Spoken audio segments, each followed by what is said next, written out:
أعزائي المشاهدين، أسعد الله أوقاتكم وهذه أجمل التحيات لكم من هذا المكان، من استاد عمان الدولي بمدينة الحسين للشباب، الذي يشهد بعد لحظات بدء هذه المباراة الهامة ضمن المجموعة الأولى لبطولة كأس العرب الخامسة لكرة القدم، التي أزيحت الستارة عن أحداثها هنا في عمان مساء أمس تحت الرعاية الملكية السامية، حينما شرف جلالة الملك الحسين حفل الافتتاح والمباراة الأولى بين منتخبي الأردن والبحرين التي انتهت بالتعادل بدون أهداف.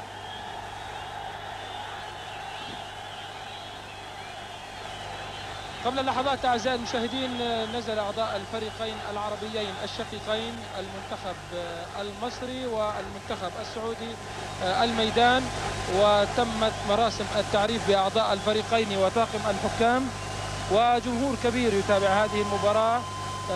شايفين على الشاشة أفراد الجالية المصرية في العاصمة عمان متوقين طبعا لمتابعة نجوم منتخب مصر في هذا اللقاء الكبير. والحكم الدولي أحمد باش أعلن قبل قليل أعزائي المشاهدين حكمنا الدولي الأردني أحمد باش بداية هذه المباراة الهامة المرتقبة بين منتخبي مصر على يميننا بالزي الأحمر والسعودي بزيه الأخضر. الفريق المصري في حراسة المرمى أحمد شوبير، في خط الظهر من اليمين إلى الشمال إبراهيم حسن، محمد عمر، حمادة صدقي وربيع ياسين. في خط الوسط شوقي غريب، طارق سليمان، عماد سليمان، إسماعيل يوسف. في خط الهجوم أيمن شوقي وجمال عبد الحميد، وضربة ركنية للظهير الأيمن. هذا هو زميلنا العزيز الأستاذ زاهد قدسي رئيس لجنة المعلقين الرياضيين في المملكة العربية السعودية، ينقل هذه المباراة على الهواء مباشرة إلى المملكة العربية السعودية. الحقيقة جمهور كمنتخب المصري شفنا صالح المنتخب السعودي، شفنا المدافع المصري دفع المهاجم السعودي مساعد الطريق رقم 2، شايف أمامه عماد سليمان. اللعب فعلا خطرة داخل منطقة جزاء المنتخب المصري، إنما كرة بعيدة كروية من جانب المنتخب السعودي باتجاه مرمى المنتخب المصري، إنما الدفاع المصري صاحي وهجم خطرة فعلا، إنما صالح المباراة سدد الكرة. المباراة الثانية التي انتهت في وقت متأخر من الليلة الماضية الجمعة انتهت بالتعادل أيضا، إنما تعادل أبيض بهدف لكل من سوريا والجزائر. هجمة مصرية يبدو أنها أخطر هجمة مصرية، إنما لا تستغل من قرب منتصف الميدان. وخالد الرويحي رقم 11 في المنتخب السعودي داخل، ممكن يشوت، شات فعلا، انما في قدم المدافع المصري السعودية. طبعا النتيجة حتى الآن نتيجة يمكن أن نعتبرها مشجعة لصالح المنتخب السعودي الشاب اللي بيستعد لبطولة العالم التي ستقام في السعودية. اللعب داخل منطقة الجزاء وأمام المرمى، إنما يبدو أن ضربة حرة مباشرة لصالح المنتخب المصري جهة اليمين، تلعب داخل منطقة الجزاء وهجمة خطرة من جمال عبد الحميد هداف مصر الخطير، إنما جمال عبد الحميد الهدف الأول للمنتخب المصري. مرة ثانية هذا هو جمال عبد الحميد، بنشوفه بتراجع كثير لخط الوسط، نلم الكرات، وطارق سليمان جهة اليمين ممكن يحول كرة، إنما بتسرع يسددها. بطولة كأس الأمم الأفريقية السابقة التي تابعنا أحداثها في المغرب. رمي التماس اللعب داخل حدود منطقة جزاء السعودية، إنما المدافع السعودي صاحي. اللعب مرة ثانية محمد الفرحان يشتت الكرة إلى منتصف ملعب مصر، وحمادة صدقي يتدخل برأسه ويعيد هذه الكرة إلى أحمد شوبير اللي ما شايفينه اختبر حتى الآن. ضربة حرة لمصر على بعد حوالي 30 متر، تلعب داخل منطقة الجزاء، إنما جمال عبد الحميد اللي شايفينه أكثر من مرة سدد كرات رأس على يده اليسرى لفاف. يبدو أن هناك إصابة خفيفة تعرض لها في إحدى التدريبات السابقة. ربيع ياسين المتقدم من الظهير الايسر بحول كره باتجاه منطقه الجزاء السعوديه، وطارق سليمان الحكم عنه قبل قليل بيسدد كره قويه انما بعيده عن المرمى، بيت المرمى مع عماد سليمان.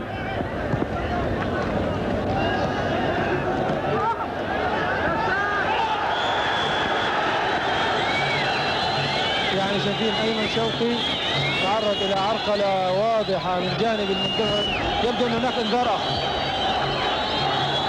يبدو ان هناك انذار اخر، انذار اخر لمن؟ مصريين يتشاورون، انما يبدو انه لا رايح يسدد هذه الضربه الحره. هو شوقي غريب اللي لعبها داخل منطقه الجزاء السعوديه، وكره خطره، كره خطره فعلا، انما الدفاع السعودي صاحي مره ثانيه، وتسديده من عماد سليمان باجساد. دقائق على نهايه الشوط الاول، المنتخب القومي المصري في عجز تام عن تسجيل اي هدف في شباك السعوديه، وكان يمكن ان يكون هذا هو الهدف الاول لولا انه الدفاع السعودي صاحي تماما. دفاع الى اسماعيل يوسف، اسماعيل يوسف الى ايمن شوقي، طارق سليمان جهة اليمين ويحول الكرة طارق سليمان، انما مرة اخرى المدافع السعودي فعلا صح. بنرحب فيهم ايضا، وبنرحب بكل الاشقاء العرب اللي بيتابعوا معنا هذه المباراة الهامة المرتقبة بين مصر والسعودية في بطولة كأس العرب الخامسة لكرة القدم. شوقي غريب في منتصف الملعب الى التماس، رمي التماس لصالح المنتخب المصري، تلعب داخل منطقة الجزاء السعودية وفرصة خطرة، انما تدخل المنتخب، تدخل حارس مرمى المنتخب السعودي بعد ان كانت هناك صافرة من جانب الحكم الدولي الأردني أحمد باش. شايف جمال عبد الحميد وسط هذه المجموعة الكبيرة من لاعبي المنتخب السعودي، الروح الرياضية الأخوية العربية الأصيلة الحمد لله ما زالت تسيطر وستبقى بعون الله تسيطر على كل مباريات بطولة كأس العرب الخامسة لكرة القدم، التي ستبقى عمان العرب مسرحا لكل أحداثها ولكل مبارياتها البالغة 24 مباراة حتى يوم 21 تموز الجاري. يبدو أن الحكم الدولي الأردني أحمد باش أعلن في هذه اللحظات أيها الإخوة انتهاء الشوط الأول في صفوف المنتخب المصري بدلا من اللاعب شوقي غريب. انطلق قبل قليل أعزائي المشاهدين الشوط الثاني من هذه المباراة.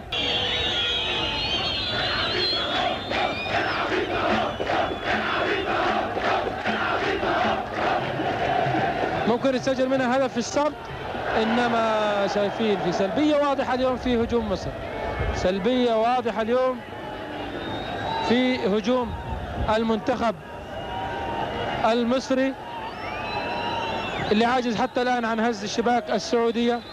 ضربة حرة تتنفذ من السعودية داخل ملعب مصر، وفرصة، أخطر فرصة في المباراة حتى الآن، أخطر فرصة في المباراة حتى الآن. الهدف الأول للمنتخب السعودي في مرمى أحمد شوبير الذي استخدم كل خبرته، وهذه فرصة سعودية أخرى وتسديدة هائلة أخرى. عماد سليمان في الجهة اليسرى لملعب السعودية، كرة خطرة، أخطر فرصة كان ممكن تكون المنتخب المصري، أخطر فرصة للمنتخب المصري في الشوط الثاني من هذه المباراة.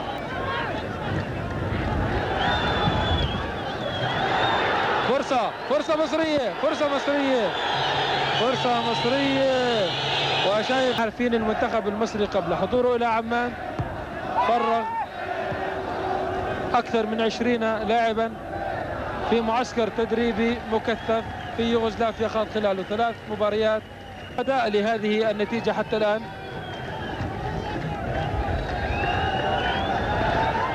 كرة سعودية في منطقة جزاء مصر،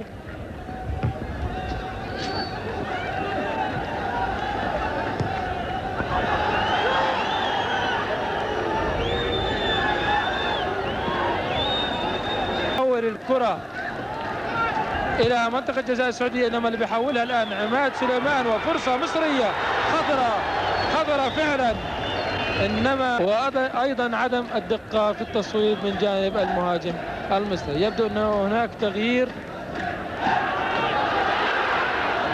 تغيير في صفوف المنتخب السعودي ربما جرى بعد قليل. مع طارق سليمان الكرة واسماعيل يوسف. كرة خطرة فعلا. يا ريت هذه الكرة المفروض طبعا ان نشوف ليس مهاجمي مصر فحسب هذه عادة البطيء. شوف الكرة هزت الشباك لرقم 7 مكان اللاعب محمد الفرحان رقم 17. محمد الفرحان شفناه منطلق وسريع ومشاكس وفعال في الشوط الأول، إنما في الشوط الثاني ما شاهدناه بصورته اللي كان عليها بالشوط الأول. كانت فرصة سعودي في محاولة لتسجيل هدف السبق. أجرى 7 مباريات تجريبية مع فرق من كل من بطولة الكأس الذهبية، وهو حقق في مباراة الافتتاح نتيجة هائلة، وهذه تسديدة فعلا هائلة كان ممكن لعلاء ميهوب أن يسجل منها. العرب يا ريت مخرج هذه المباراة بالتنسيق مع الأخوة المصورين يسلطون على الحشد الكبير من الإعلاميين العرب اللي بيتابعوا معنا هذه المباراة. أكثر من 100 صحفي عرب. خالد الحمدان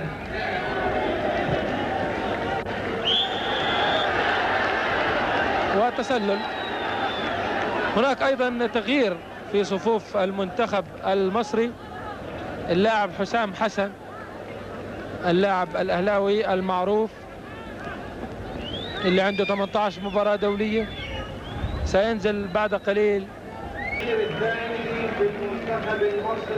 إذن استنفد المنتخبين السعودي والمصري التغيير. هذا هو حسام حسن رقم 9 خرج، وهذا هو جمال عبد الحميد هداف مصر والدوري المصري. أن بإمكان شباب السعودية أن يقفوا هذا الموقف الرجولي المشرف أمام نجوم المنتخب المصري اللي كما ذكرت لا يغيب عنهم سوى طاهر أبو زيد اللي سيلتحق بصفوف العرب.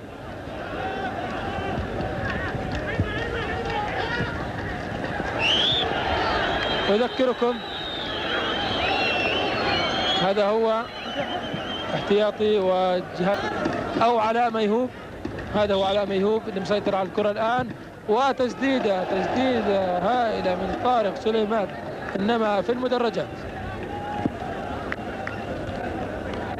أخرى ضمن المجموعة الأولى لبطولة كأس العرب الخامسة لكرة القدم. شايفين رياح شديدة الحقيقة في مباراة اليوم،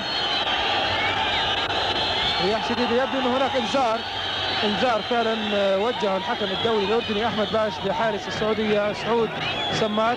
كان طبعا اعتقاد حكمنا أحمد باش أنه الحارس السعودي يسعى في آخر حوالي دقيقتين من هذه المباراة يسعى لإضاعة الوقت.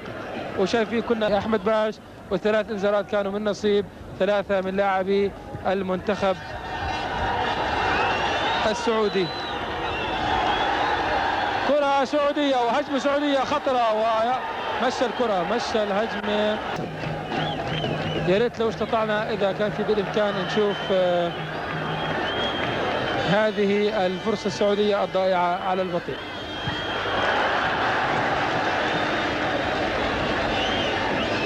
طبعا المنتخب السعودي من أكثر من ربع ساعة يعتمد فقط على الهجمات المرتدة، والمنتخب المصري بكامل القوى وبكامل خطوطه وبكامل لاعبي الوقت الرسمي لهذه المباراة يقدر فقط حكمها الدولي أحمد باش. وهجمة سعودية في الوقت بدل الضائع، هجمة سعودية واللاعب خالد الرويحي رقم 11 بيسدد الكرة، إنما تمكن اللاعبين من السيطرة بالشكل المطلوب على الكرة. تلعب الضربة الركنية داخل الحدود منطقة جزاء مصر، إنما المدافع المصري بيبعدها. راحت خطورة هذه الهجمة السعودية. وكرة مع عماد سليمان داخل جهة اليمين.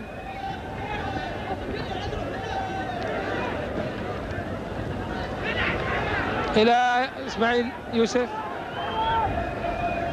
كبير بتابع معنا مباراة اليوم. طبعا الجمهور مندهش لنتيجة هذه المباراة، والجمهور المصري صامت تماما منذ بداية الشوط الثاني. صمت حقيقي يسيطر على المشجعين المصريين في هذه اللحظات. أعزائي المشاهدين التي أعلن فيها الحكم الدولي الأردني أحمد باش نهاية هذه المباراة التي كانت مرتقبة من كل عشاق الكرة العربية بين مصر والسعودية.